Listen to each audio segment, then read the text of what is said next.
Welcome students. ഇന്ന് നമുക്ക് പഠിക്കാനുള്ളത് 10ാം ക്ലാസ്സിലെ 7ാമത്തെ ചാപ്റ്റർ ഇന്ത്യ ആഫ്റ്റർ ഇൻഡിപെൻഡൻസ് ആണ്. സ്വാതന്ത്ര്യാനന്തര India. The wheels of the fate will someday compel the English to give up their Indian empire. But what kind of India will they leave behind? When the stream of their centuries-old administration run dry, at last, what a waste of mud and filth will they leave behind them? Rabindranath Tagore. These are the observations made by Rabindranath Tagore in 1941. What did he indicate by these lines? അപ്പോൾ രവീന്ദ്രനാഥ് ടാഗോർ 1941 നടത്തിയ നിരീക്ഷണമാണ്. ഇതിലൂടെ അദ്ദേഹം എന്തെല്ലാം കാര്യങ്ങളാണ് ഉദ്ദേശിച്ചിരിക്കുന്നതെന്ന് നോക്കാം. എന്തെല്ലാമാണ് അദ്ദേഹം സൂചിപ്പിക്കുന്നതെന്ന് നമുക്ക് കാണാം. അദ്ദേഹം പറയുന്നത് ഇങ്ങനെയാണ്: വിധിയുടെ ചക്രങ്ങൾ ഒരു നാൾ ഇന്ത്യ ഉപേക്ഷിക്കുവാൻ ബ്രിട്ടീഷുകാരെ നിർബന്ധിതരാക്കും. പക്ഷേ ഏത് രൂപത്തിലുള്ള ഇന്ത്യയാവും അവർ ഇവിടെ ഉപേക്ഷിച്ച് പോവുക? നൂറ്റാണ്ടുകളായുള്ള അവരുടെ ഭരണത്തിൻ്റെ അരുവി അവസാനം വറ്റി വരണ്ടു പോകുമ്പോൾ അവർ വിട്ടുപോകുന്നത് ചെളിയുടെയും അഴുക്കിൻ്റെയും ഒരു കൂമ്പാരമായിരിക്കും. The British would have to put an end to their rule in India. അദ്ദേഹം ഉദ്ദേശിച്ചതിലൊന്ന് ഇതാണ്: ഇന്ത്യയുടെ ഭരണം ബ്രിട്ടീഷുകാർക്ക് ഉപേക്ഷിക്കേണ്ടി വരും. അടുത്ത point, they would leave behind a measurable country. അങ്ങനെ അവർ ഉപേക്ഷിച്ച് പോകുന്ന ഇന്ത്യ എന്ന് പറയുന്നത് ദുരിതപൂർണമായ ഒരു ഇന്ത്യ ആയിരിക്കും. സ്വാതന്ത്ര്യാനന്തര ഇന്ത്യ നേരിടേണ്ടി വരുന്ന ഏറ്റവും പ്രധാന വെല്ലുവിളി വിഭജനവും അതേ തുടർന്നുണ്ടാകുന്ന അഭയാർത്ഥി പ്രവാഹവും ആയിരുന്നു. The flow of refugees was the major challenge that the post-independent India had to face. Flow of refugees എന്ന് വെച്ചാൽ അഭയാർത്ഥികളുടെ പ്രവാഹം. മുകളിൽ കൊടുത്തിരിക്കുന്ന ചിത്രങ്ങൾ നോക്കുക. കുടുംബാംഗങ്ങളോടൊപ്പം ഭാണ്ഡക്കെട്ടുകളും തലയിലേറ്റി നടന്നു നീങ്ങുന്ന അഭയാർത്ഥികളാക്കപ്പെട്ട ജനങ്ങളുടെ ചിത്രമാണിത്. വിഭജനകാലത്തെ ഇന്ത്യയിലെ ഒരു സാധാരണ കാഴ്ചയായിരുന്നു ഇത്. The picture given above portrays the refugees traveling with their families and belongings, seeking shelters. This was a common sight in India during the time of the partition. Martyrdom of Mahatma. The light has gone out of our lives and there is darkness. These are the words of Nehru when Gandhiji was assassinated. Gandhiji, who led the non-violent movement to free India from the British rule, was shot dead by Nathuram Vinayak Godse when he was heading for a prayer meeting on 30th January 1948. Assassination of Gandhiji was the repercussion of communal riots which broke out after the partition of India. ഗാന്ധിജിയുടെ രക്തസാക്ഷിത്വം. നമ്മുടെ ജീവിതത്തിൽ നിന്ന് പ്രകാശം മറഞ്ഞു പോയിരിക്കുന്നു. എവിടെയും ഇരുട്ടാണ്. ഗാന്ധിജിയുടെ മരണത്തെക്കുറിച്ച് നെഹ്റു പറഞ്ഞ വാക്കുകളാണിത്. ഇന്ത്യയെ ബ്രിട്ടീഷ് ഭരണത്തിൽ നിന്ന് മോചിപ്പിക്കുന്നതിനുള്ള അഹിംസാത്മക സമരത്തിന് നേതൃത്വം നൽകിയ ഗാന്ധിജി 1948 ജനുവരി 30 ഡൽഹിയിലെ പ്രാർത്ഥനായോഗ സ്ഥലത്ത് വെച്ച് നാഥുറാം വിനായക് ഗോഡ്സെയുടെ വെടിയേറ്റ് മരിച്ചു. ഇന്ത്യ വിഭജന ശേഷം നടന്ന വർഗീയ ലഹളകളുടെ അനന്തരഫലമായിരുന്നു ഗാന്ധിജിയുടെ രക്തസാക്ഷിത്വം. During that time, there was an influx of refugees from India to Pakistan and vice versa. Along with this, communal riots broke out in various places. Calcutta, Bihar, Navkhali, Delhi, Punjab and Kashmir witnessed bloody riots. അക്കാലത്ത് ഇന്ത്യയിൽ നിന്നും പാകിസ്ഥാനിലേക്കും പാകിസ്ഥാനിൽ നിന്നും ഇന്ത്യയിലേക്കും അഭയാർത്ഥി പ്രവാഹങ്ങളുണ്ടായി. അതോടൊപ്പം രാജ്യത്ത് പലയിടങ്ങളിലായി വർഗീയ ലഹളകൾ നടന്നു. കൽക്കട്ട, ബീഹാർ, നവഖാലി, ഡൽഹി, പഞ്ചാബ്, കാശ്മീർ എന്നിവിടങ്ങളിലെ കലാപങ്ങൾ രക്തരൂക്ഷിതമായിരുന്നു. As a result, different sections of the people lost their belongings and become refugees. ഇതിൻ്റെയൊക്കെ ഫലമായിട്ട് ഒരുപാട് ആളുകൾ അഭയാർത്ഥികളായി മാറി. അവർ അവരുടെ സർവ്വതും നഷ്ടപ്പെട്ട് പലായനം ചെയ്ത് വ്യത്യസ്ത വിഭാഗക്കാർ പല സ്ഥലത്തേക്ക് പലായനം ചെയ്ത് പോയി. പിന്നീട് കാൽനടയായിട്ടും കാളവണ്ടിയിലും തീവണ്ടിയിലുമായി 10 ദശലക്ഷം പേർ അഭയാർത്ഥികളായി സഞ്ചരിച്ചു. Around 10 million people traveled as refugees on foods, trains and bullock carts. However, the rehabilitation efforts and affirmative actions of the government solved the problems. സ്വാതന്ത്ര്യാനന്തര ഗവൺമെൻറ്റിൻ്റെ ഫലപ്രദമായ ഇടപെടലിൻ്റെയൊക്കെ ഫലമായിട്ട് പുനരധിവാസ നടപടികൾ ൻ്റെയൊക്കെ റിസൾട്ടായിട്ട് അഭയാർത്ഥി പ്രശ്നം പരിഹരിക്കാൻ കഴിഞ്ഞു. ഇൻറ്റഗ്രേഷൻ ഓഫ് പ്രിൻസ്ലി സ്റ്റേറ്റ്സ്, നാട്ടുരാജ്യങ്ങളുടെ സംയോജനം നോക്കാം. There were around 600 princely states in pre-independent India, in addition to the territories ruled by the British. സ്വാതന്ത്ര്യത്തിന് മുൻപ് ഇന്ത്യയിൽ ബ്രിട്ടീഷുകാർ നേരിട്ട് ഭരണം നടത്തിയിരുന്ന പ്രദേശങ്ങൾക്ക് പുറമെ ബ്രിട്ടീഷ് നിയന്ത്രണത്തിലുള്ള 600ഓളം നാട്ടുരാജ്യങ്ങളും ഉണ്ടായിരുന്നു. Britain gave these princely states the options to join either India or Pakistan or to be independent. അപ്പം ബ്രിട്ടൻ ഇവർക്ക് കൊടുത്ത നിർദ്ദേശം എന്താണെന്ന് വെച്ചാൽ നാട്ടുരാജ്യങ്ങൾക്ക് ഇന്ത്യയിലോ പാകിസ്ഥാനിലോ ചേരാനോ അല്ലെങ്കിൽ സ്വതന്ത്രമായി നിൽക്കാനുള്ള അധികാരം നൽകിയ ശേഷമാണ് ബ്രിട്ടൻ ഇന്ത്യ വിട്ട് പോയത്. Integration of these princely states into the Indian Union was another challenge before the new nation. അപ്പോൾ നമ്മൾ ആദ്യത്തെ ചലഞ്ച് എന്ന് പറയുന്നത് റെഫ്യൂജീസ്, അഭയാർത്ഥി പ്രവാഹമാണെന്ന് കണ്ടു.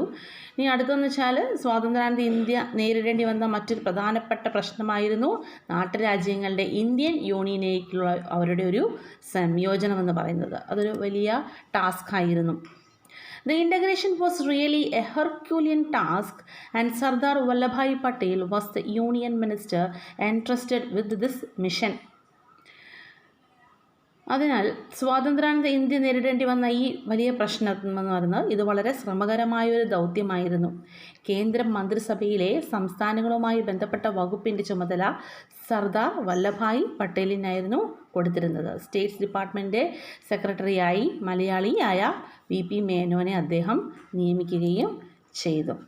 He appointed VP Menon, a Keralite, as Secretary of the Department of the States. Patel and VP Menon prepared an instrument of accession which stipulated that the princely states had to transfer their control over defense, external affairs and information and communication to the government of India. അപ്പം നാട്ടുരാജ്യങ്ങളെ Indian യൂണിയനിൽ ലയിപ്പിക്കുന്നതിന് വേണ്ടിയിട്ട് പട്ടേലും VP മേനോനും ചേർന്ന് ഒരു ലയന കരാർ തയ്യാറാക്കുകയുണ്ടായി. അതനുസരിച്ച് പ്രതിരോധം, വിദേശകാര്യം, വാർത്താവിനിമയം എന്നിവയുടെ നിയന്ത്രണം നാട്ടുരാജ്യങ്ങൾ കേന്ദ്ര സർക്കാരിന് കൈമാറണം. Following the diplomacy of the government and popular protest, majority of the princely states signed the instrument of accession and joined Indian Union.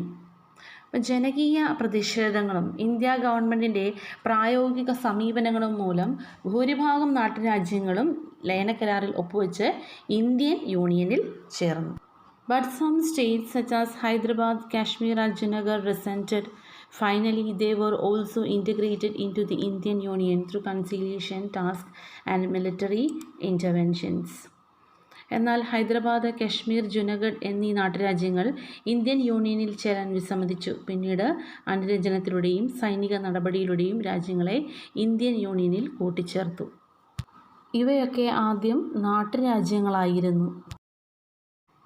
Even after independence, France and Portugal continued their control over some places in India. സ്വാതന്ത്ര്യം ലഭിച്ചതിന് ശേഷവും France, Portugal എന്നീ European രാജ്യങ്ങൾക്ക് ഇന്ത്യയിൽ അവരുടെ അധീന പ്രദേശങ്ങൾ ഉണ്ടായിരുന്നു. ഇവിടങ്ങളിൽ ശക്തമായ ജനകീയ പ്രക്ഷോഭങ്ങൾ ഉണ്ടായതിനു ശേഷമാണ് അവർ ഈ പ്രദേശങ്ങൾ തിരിച്ചു നൽകി പോയത്. Following the mass protest, France handed over its territories under their control to India. Territories under the control of Portugal were accessed to India through military operations. അപ്പോൾ അതിനുശേഷം സൈനിക നടപടികളിലൂടെ പോർച്ചുഗലിൻ്റെ അധീനതയിലുണ്ടായിരുന്ന പ്രദേശങ്ങളും ഇന്ത്യൻ യൂണിയനിൽ ലയിപ്പിക്കുകയുണ്ടായി. ഈ കാണുന്ന പട്ടികയിൽ നിന്ന് നിങ്ങൾക്കത് വ്യക്തമാകും. കൺട്രി, സിസേറാനിറ്റീസ്, ഇയർ ഓഫ് അസെഷൻ കൊടുത്തിട്ടുണ്ട്. ഫ്രാൻസ്, പോണ്ടിച്ചേരി, കാരക്കൽ, മാഹി യാനമാണ്. അതിൻ്റെ ഇയർ ഓഫ് അസെഷൻ എന്ന് പറയുന്നത് 1954 ആണ്. അതായത് രാജ്യം ഫ്രാൻസ്, അധിനിവേശ പ്രദേശം പോണ്ടിച്ചേരി, കാരക്കൽ, മാഹി, യാനം ഇന്ത്യൻ യൂണിയനിൽ ചേർക്കപ്പെട്ട വർഷം 1954. Next one is Portugal, Goa, Daman and Diu, അതാണ് അധിനിവേശ പ്രദേശം എന്ന് പറയുന്നത്. ഇന്ത്യൻ യൂണിയനിലേക്ക് ചേർക്കപ്പെട്ട വർഷം 1961. Constitution and first general election, ഭരണഘടനാ രൂപീകരണവും ആദ്യ പൊതു തിരഞ്ഞെടുപ്പും. The constitution of India is the foundation of our nation making. അപ്പം നമ്മുടെ ഇന്ത്യയുടെ രാഷ്ട്രീയ രൂപീകരണത്തിനുള്ള അടിത്തറയായത് Indian ഭരണഘടനയാണ്.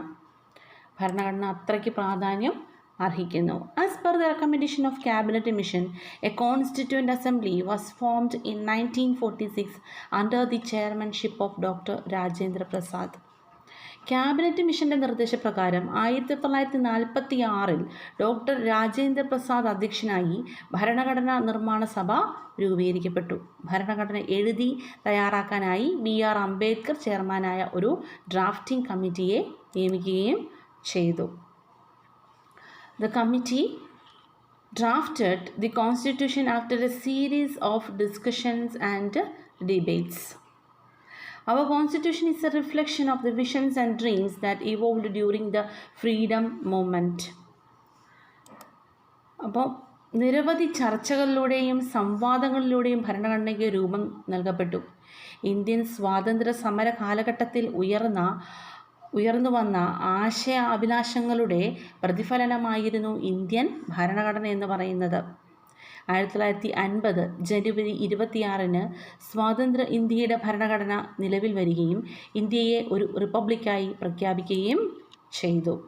The Constitution came to effect in 26 January 1950 and India was declared as a republic. Independent India face ചെയ്യേണ്ടി വന്ന 2 പ്രോബ്ലത്തെക്കുറിച്ച് നമ്മൾ ആദ്യം പറഞ്ഞു. ഒന്നാമത്തെ നമ്മൾ പറഞ്ഞു ഫ്ലോ ഓഫ് റെഫ്യൂജീസ് ആണ്, അഭയാർത്ഥി പ്രവാഹം. പിന്നീട് നമ്മൾ പറഞ്ഞത് ഇൻറ്റഗ്രേഷൻ ഓഫ് പ്രിൻസ്ലി സ്റ്റേറ്റ്സ്, നാട്ടുരാജ്യങ്ങളുടെ സംയോജനം. Then another challenge India confronted was A formation of A democratic system.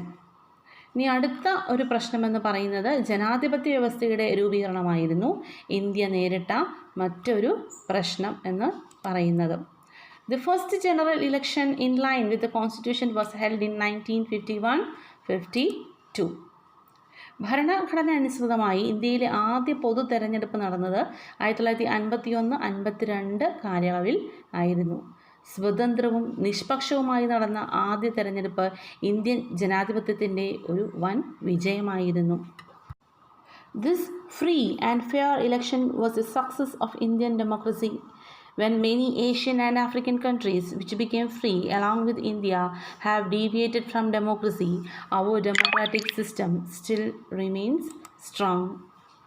ഇന്ത്യക്കൊപ്പം സ്വാതന്ത്ര്യം നേടിയ ഏഷ്യയിലെയും ആഫ്രിക്കയിലെയും ഒട്ടുമിക്ക രാജ്യങ്ങളും ജനാധിപത്യത്തിൽ നിന്നും വ്യതിചലിച്ച് പോയപ്പോഴത്തേക്കിനും ഇന്ത്യയുടെ ജനാധിപത്യ വ്യവസ്ഥ ഇന്നും ശക്തമായി നിലകൊള്ളുന്നു. The outer cover of Indian constitution അവിടെ കൊടുത്തിരിക്കുന്നത് നിങ്ങൾ നോക്കുക. ഇന്ത്യൻ ഭരണഘടനയുടെ ഒരു പുറം ചട്ടയാണ്, എല്ലാവരും ഒന്ന് കണ്ടിരിക്കുക.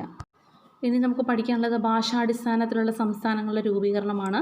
അത് നമുക്ക് അടുത്ത ക്ലാസ്സിൽ പഠിക്കാം. Linguistic reorganisation of the states. അവിടത്തേക്കും ഇത്രയും പോയിൻറ്റ്സ് പഠിച്ചു വെക്കുക. Thank you for listening.